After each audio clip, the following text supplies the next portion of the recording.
Here we are, guys, in Germany, Dirt Rally. Probably one of the greatest rally games to come out of our generation. Richard Burns Rally obviously still holds the mantle at this point in time, but this is just an alpha release. Their updates are usually like 4 gigabytes, just massive updates.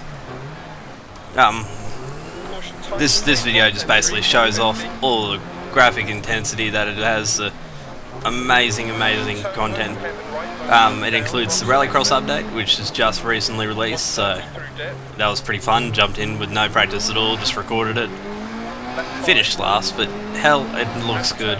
It feels fun. This is in the Group B car, the Peugeot. It's absolutely insane having about 400 horsepower at your disposal. In the rain, I just couldn't get my head around going into some of these corners. I'm used to the mega grip in dry conditions, but you know, I still pushed it. The video's cut a bit short. I did a Jari Matti Ladvara, as we all know. Just overdriving, ended up rolling eventually. But yeah, as you can see, it is raining, it is slippery, it is fun. The front wheel drive cars are a bit weird. Sometimes they grip up way too much and just give you complete understeer, but every rear wheel drive car has that awesome power slide ability. You got the Mark II Escorts, you can just literally just hold them sideways the whole stage if you felt like it. Yeah, and there we go. I found a tree, one of many. Carry on. Damage model on here is pretty good. You end up with a little hit like that. I could have got a puncture. The tyre would have just held on the rim for a long time and then all of a sudden just blown out. I've had tyre blowout in the Monte Carlo stages, right at the end of the stage when I was doing like 200 k's an hour down a straight. Almost put me over the wall. It was pretty intense. This is against the professional opponents, so only a tenth ahead here. It's absolutely on the limit driving, unlike all the other rally games other than Colin McRae Dirt, the original one. Yeah, you actually have to feather the throttle. You can't just full ball through places. It is all about being technical, keeping it nice and straight. As you can see that there, if you get it right it'd be good, but they're still working on all the physics, so it's a good thing. Good sign of things to come. They've definitely got it pretty close to accurate, I reckon. From feel, from driving. Over the big jump here. Most of these German stages have apparently been commented that they're actually based on real German roads, and there's people actually putting up pictures in the Codemasters forums and stuff of these actual roads, and they look identical. Now here we go. I didn't know where we were going for turn 1, so I just held the brake a little bit into turn 1. This is actually licensed World Rallycross, I believe it is. I'm in the Ford Fiesta. 400 horsepower. Insane car. World's shortest gearing, but it has so much so much torque, so much get up and go. The cars don't have that weird floaty feeling that you get in some games. It's quite solid, quite based. There we go, I just took the Joker lap, just absolutely ballsed it up. Only dropped one position while taking the Joker, but they as you can hear by the spotter, he's just telling me how things are going. If you get a penalty, I think you actually have to take a second Joker lap, and it's a full event, so you got to qualify your way in, got to survive rounds, and then it's like the best out of the fastest driver out of the very last round actually wins the whole entire event. It's a pretty good system. I'd love to see that implemented on iRacing or something like that, where you can have little sprint races. You know, a little 10 lap dash, sorted out by times, that's qualifying, and then, you know, keep going like that, have a little shootout. As you can see here, these guys are apparently a bit slow, but I've had no practice, just hanging on for dear life, pushing my butt off. It's nice and fun. I recommend everyone should get it. Look at that. Beautiful car. Little bit of damage. Here we go from the outside view.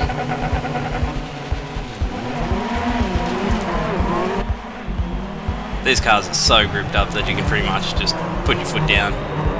Nothing really to it. There's an update every month. It's only like about $30 for the whole game as a whole. Unlike the F1 games, Codemasters are absolutely putting all their chickens in one bag for this here. It's, you know, they are just listening to everyone's things. I've seen people complain about having wheel issues and they've been sorted out in like 24 hours. It's just perfect. I don't know what's going on with the F1 games. It just seems a bit amateurish, but you know, who doesn't love a good rally? This is at Wales at night in a Subaru. Get my Colin McRae on in honour of the great man. 3, 2, 1, go. The Group A cars from the early 90s just don't have the front grip of the Group B cars. That's the only thing they're missing. They're missing that bit of aero, I think. Or suspension, whatever it is. 80, left 6. But they carry the speed, so it's nice. Don't cut.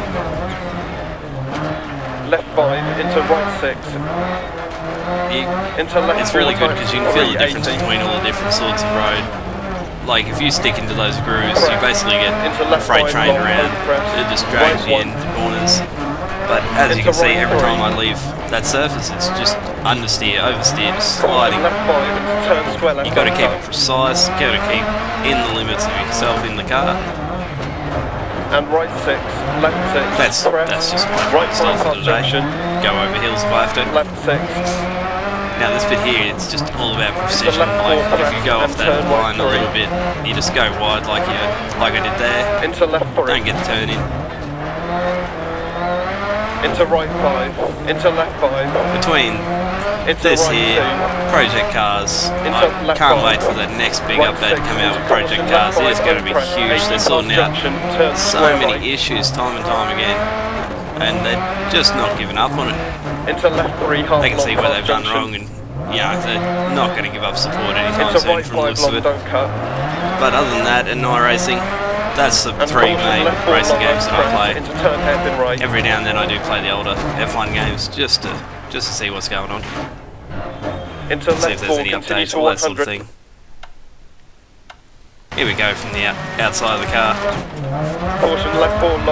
I've seen this game at lowest graphics and highest graphics. This is pretty much as close to the highest you can go, but there's not much of a frame rate hit. You can run low graphics, and honestly, if you're not staring at a specific detail, you probably will not see the difference. It is all just absolutely mega graphics. It's getting refined more and more each time they update it. This is just my opinion, at least. I think if it's not realistic, it feels bloody good. It gives you such a challenge. In the very first championship you do in career, you're in the 1960s cars, and honest to God, trying to drive the Mini fast is difficult. And then from there on, you can go up as long as you can afford the cars. I've gone to Group B at this point in time, and it's an underpowered Audi Quattro, but every time I do a rally it gets more and more upgraded. As I gain more experience, my engineers gain more experience, and you know, it's very hard to be on the pace in an underpowered car that's maybe a bit too heavy, but hell, it's a great game. Check it out if you haven't already, guys. Dirt Rally. More videos will be up tomorrow with more driving tips. Hope to see you then. Left 3, half long past junction. Into right 5 long, don't cut.